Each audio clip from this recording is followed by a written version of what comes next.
Chapter 10 The Lobster Quadrille.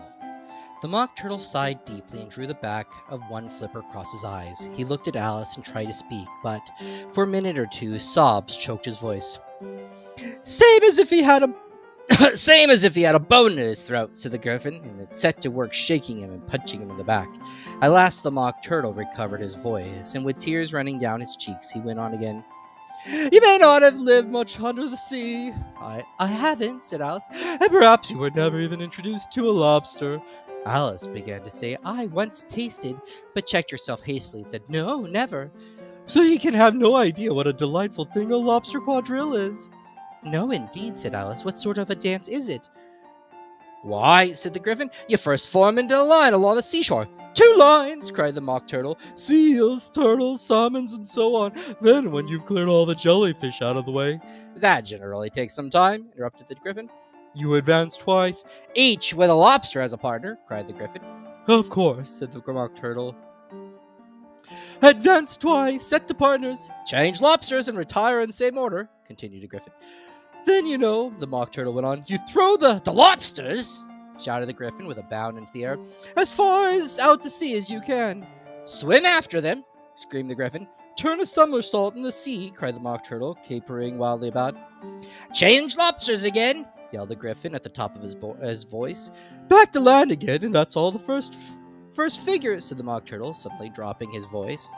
And the 2 creatures who had been jumping about like mad things all this time sat down again, very sadly and quietly, and looked at Alice. It must have been a very pretty dance, said Alice timidly. Would you like to see a little of it? Said the Mock Turtle. Very much indeed, said Alice. Come, let's try the first figure, said the Mock Turtle to the Gryphon. We can do without lobsters, you know. Which shall sing? Oh, you sing, said the Gryphon. I've forgotten the words. So they began solemnly dancing round and round Alice, every now and then treading on her toes when they passed too close, and waving their forepaws to mark the time. While the Mock Turtle sang this very slowly and sadly. Will you walk a little faster, said a whiting to a snail. There's a porpoise close behind us, and he's treading on my tail. So see how eagerly the lobsters and the turtles all advance. They're waiting on the shingle. Will you come and join the dance? Will you, won't you, will you, won't you join the dance? Will you, won't you join the dance? You can really have no notion how delightful it will be when they take us up and throw us with the lobsters out to sea. But the snail replied, too far, and gave a little look askance. Said he thanked the whiting kindly, but he would not join the dance. Would not, could not, would not, could not, would not join the dance. Would not, could not, would not, could not join the dance. What matters is how far we go, his scaly friend replied. There is another shore, you know, upon the other side. The further off from England, the nearer is to France. Then turn not pale, beloved snail, but come and join the dance. Will you, won't you, will you, won't you, will you join the dance? Will you, won't you, won't you join the dance? Thank you. It's a very interesting dance to watch, said Alice, feeling very glad that it was over at last. And I do so like the curious song about the whiting. Oh, as to the whitings, said the Mock Turtle, you've seen them, of course. Yes, said Alice, I've often seen them at Din. She checked herself hastily. I don't know where Din may be, said the Mock Turtle, but if you've seen them so often, of course you know what they're like. I believe so, Alice replied thoughtfully. They have their tails in their mouths, and they are all over crumbs. You're wrong about the crumbs, said the Mock Turtle. Crumbs would all wash off in the sea, but they have their tails in their mouths, and the reason is— Here the Mock Turtle yawned and shut his eyes. Tell her about the reason and all that, he said to the Gryphon. The reason is, said the Gryphon, that they would go with the lobsters to the dance, so they got thrown out to sea, so they have to fall a long way, so they got their tails fast in their mouths, so they couldn't get them out again. That's all. Thank you, said Alice. It's very interesting. I never knew so much about a whiting before. I could tell you more than that if you like, said the Gryphon. Do you know why it's called a whiting? Never thought about it, said Alice. Why? It does the boots and the shoes, the Gryphon replied very solemnly. Alice was thoroughly puzzled. Does the boots and the shoes? She repeated in a wondering tone. Why? What are your shoes done with? Said the Gryphon. I mean, what makes them so shiny? Alice looked down at them and considered a little before she gave her answer. They're done with blacking, I believe. Boots and shoes under the sea, the Gryphon went on, deep sets, are done with whiting. Now you know. And what are they made of? Alice asked in a tone of great curiosity. Soles and eels, of course, the Gryphon replied rather impatiently. Any shrimp could have told you that. If I'd been the whiting, said Alice, whose thoughts were still running on the song, I'd have said to the porpoise, keep back, please. We don't want you with us. They were obliged to have him with them, the Mock Turtle said. No wise fish would go anywhere without a porpoise. Wouldn't it really? Said the Alice in a tone of great surprise. Of course not, said the Mock Turtle. Why, if a fish came to me and told me he was going on a journey, I'd say, with what purpose? Don't you mean purpose? I mean what I said, the Mock Turtle replied in a offended tone, and the Gryphon added, Come, let's hear some of your adventures.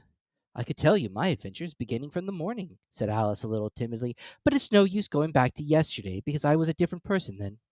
Explain all that, said the Mock Turtle. No, no, the adventures first, said the Gryphon in an impatient tone. Explanations take such a dreadful time. So Alice began telling them her adventures from the time when she first saw the White Rabbit. She was a little nervous about it just at first, and the two creatures got so close to her, one on each side, and opened their eyes and mouths so very wide, but she gained courage as she went on. Her listeners were perfectly quiet till she got to the part about her repeating, You are old Father William, to the caterpillar, and the words all coming different, and then the Mock Turtle drew a long breath and said, That's very curious. It's about as curious as it can be, said the Gryphon. It, it all came different, the Mock Turtle repeated thoughtfully. I should like to hear her try and repeat something new. Tell her to begin. He looked at the Gryphon as if he thought it had some kind of authority over Alice. Stand up and repeat, 'tis the voice of the sluggard, said the Gryphon.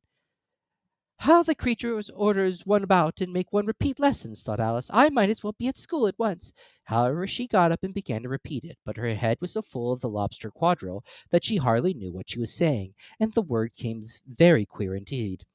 "'Tis the voice of the lobster, I heard him declare, You have baked me too brown, I must sugar my hair. As a duck with its eyelids, so he with his nose Trims his belt and his buttons and turns out his toes. When the sands are all dry, he is gay as a lark, and will talk in contemptuous tones of the shark. But when the tides rise and sharks all around, his voice has a timid and tremulous sound." "That's different from what I used to say when I was a child," said the Gryphon. "Well, I never heard it before," said the Mock Turtle, "but it sounds uncommon nonsense." Alice said nothing. She had sat down with her face in her hands, wondering if anything would ever happen in a natural way. "I should like to have it explained," said the Mock Turtle. "She can't explain it," said the Gryphon lazily. "Go on with the next verse." "But about his toes," the Mock Turtle persisted. "How could he turn them out with his nose, you know?" "It's the first position in dancing," Alice said, but was dreadfully puzzled by the whole thing, and longed to change the subject. "Go on with the next verse," the Gryphon repeated. "It begins, I passed by his garden." Alice did not dare to disobey, though she felt sure it would all come wrong, and she went on in a trembling voice. "I passed by his garden and marked with one eye how the owl and the panther were sharing a pie. The panther took pie crust and gravy and meat, while the owl had the dish as its share of the treat. When the pie was all finished, the owl as a boon was kindly permitted to pocket the spoon, while the panther received knife and fork with a growl, and concluded the banquet by— "What is the use of repeating all that stuff?" the Mock Turtle interrupted. "If you don't explain it as you go on, it's by far the most confusing thing I ever heard."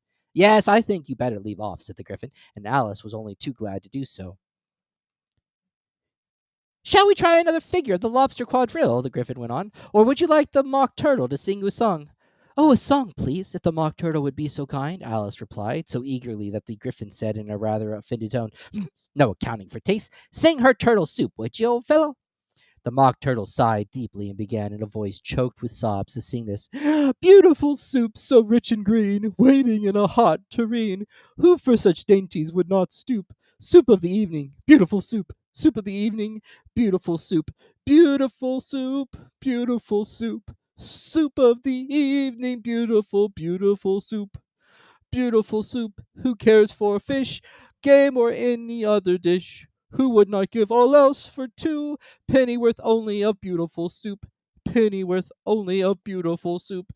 Beautiful soup. beautiful soup. Soup of the evening, beautiful, beautiful soup.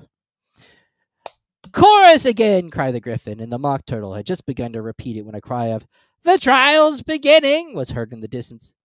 "Come on!" cried the Gryphon, and taking Alice by the hand, it hurried off without waiting for the end of the song. "What trial is it?" Alice panted as she ran, but the Gryphon only answered, "Come on, come on!" and ran the faster, while more and more faintly came carried on the breeze that followed them the melancholy words, "Soup of the evening, beautiful, beautiful soup."